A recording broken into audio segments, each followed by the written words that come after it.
Right. So I briefly talked about it, artificial intelligence. And what is intelligence? It's the connections of things, the ability to connect thing quickly, right? Um, the columns that and where they intersect and where you can leap the closest. And um, thing about that, I think, I don't know if I talked about this additional part. There is, I think, really the only two types of thinking: two-dimensional flatline and something that's multi-dimensional. All right. The person who's a multi-dimensional thinker, they're going to think way more in this cubist sort of thinking of connecting, able to connect things that others wouldn't. But there is a connection, and they could explain the connections. And then there's going to be people who are the two-dimensional thinkers, where they are more of a sentence structure thinker. They probably have pretty impressive memory and think in a more black and white sort of thinking. They probably lack far more nuance, and this can be expressed with the bell curve, I think, where that two-dimensional is up here in the higher point, the average linear thinker, the person who is far less of the creative and more of the sheeples and peddlers of ideology. No, I'm just kidding. But or maybe I'm not kidding. But anyway, so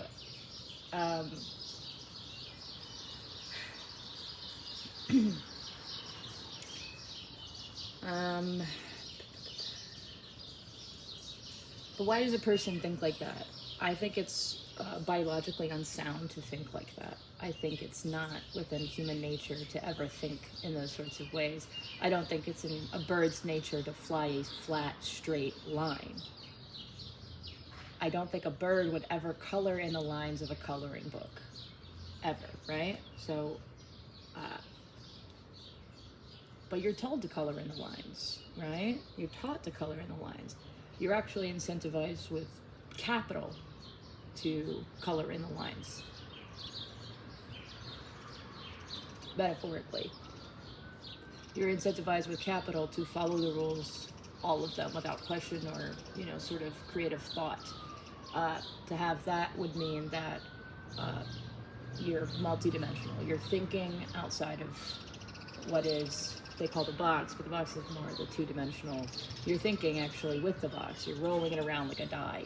And it's not exactly, autocracy amount of thinking. There is way more aptitude to the situation, but of course no one's perfect, right? Okay, so the approach one would take with a job, who's a creative, is going to be different than the others, and they're going to be ostracized, and that person is going to be in the lower ends of the bell curve if they were to be given an IQ test.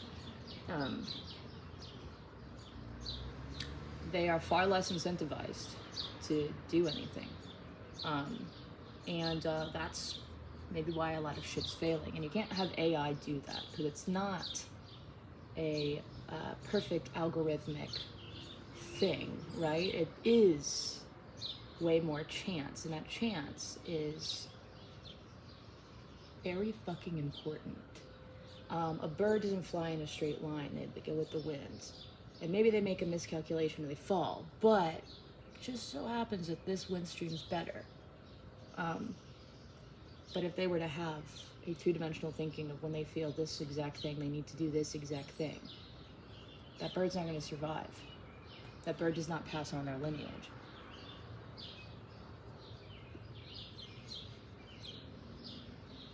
All people are animals. What is intelligence is the daringness to be different. And we need to incentivize that. We need to incentivize breaking rules and understanding which rules need to be broken and why, and what is consequence for breaking those rules. We need to understand, is it worth it? Is the outcome better than the chance of failure? And how do you measure that? Well, you have to break the rules to figure that out. You have to fall down You have to be punished to understand, was that worth it?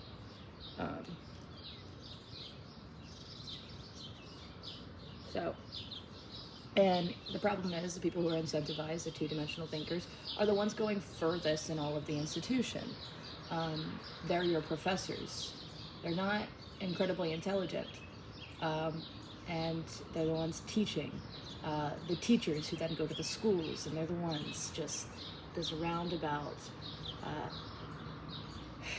peddling and pushing for people to never be creative or thoughtful. And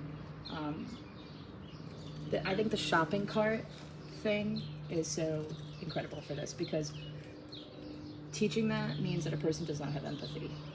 A person who's there has far less empathy, because the two-dimensional linear rule is if you don't put your shopping cart back, you're the worst. You're actually like Hitler for that.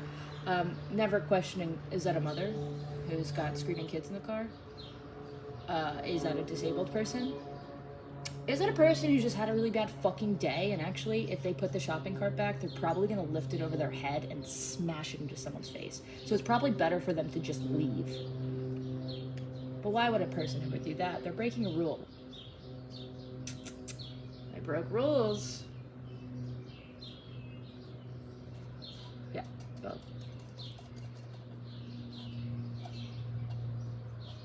People need philosophy. People need their own philosophies. People need to build their own philosophies. And when people build their own philosophies, guess what? They're all the fucking same.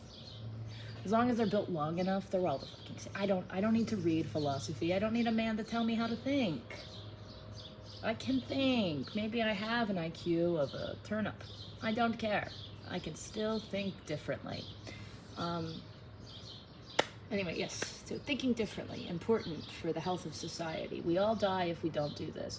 We all die if it's no longer incentivized, which is very important to live, you know. We all need to live. And my suggestion to this, and I think it's the Institute of Education that has really made this so bad, because the only people who get to go are the people who are incentivized to two-dimensional linear thinking. So what if we all just went? What if we all just went and started, you know, asking questions? We don't even care about the degree. We just start going. And the thing is, a lot of colleges that are smaller colleges don't have nearly as many people as you think. I mean, 10,000 people really isn't that much. That isn't that fucking much. All right, so if 1,000 people went to any of those colleges, they would have to change the culture of the college once you start asking questions. They would absolutely have to change their dynamics of education if there was more multidimensional thinkers. And the more people who go, it ends up being cheaper. It is way more accessible the more people who go. And right now, there's a substantial amount of multidimensional thinkers who are in retirement. And what are they doing? Selling their houses and going on cruises. Yeah, no, they should keep their house, give it to their kids, and go to college for the rest of their lives. They will live longer. First of all, they will, you know, offset the dementia that's going to take place one day, and they make the institutes better. They have information that we don't, and it's wisdom. The wisdom, the philosophy that they've built for so long. Those people need to start going to freaking colleges, every single one, and just start asking questions. There's a bunch of 80s movies about this. Why don't they just do it? They saw those movies. They like those movies. Anyway, if you know an old person, tell them to go to college. If you know a boomer who gets on your nerves, tell them to go to college. It doesn't even matter. It doesn't even matter what questions they ask. They just need to start asking questions. We need to be able to restructure thinking. And that's how you do it. So anyway, old people, college. Do not sell your house and go on a cruise, you weirdo. When do you want to go on a cruise? Whatever. It's a beautiful day out here right now. Pretend like I'm on a ship, okay? Look, I'll stand over here and say I'm queen of the world, okay? I don't need a freaking cruise, okay? Okay. Anyway, 10 minutes. All right.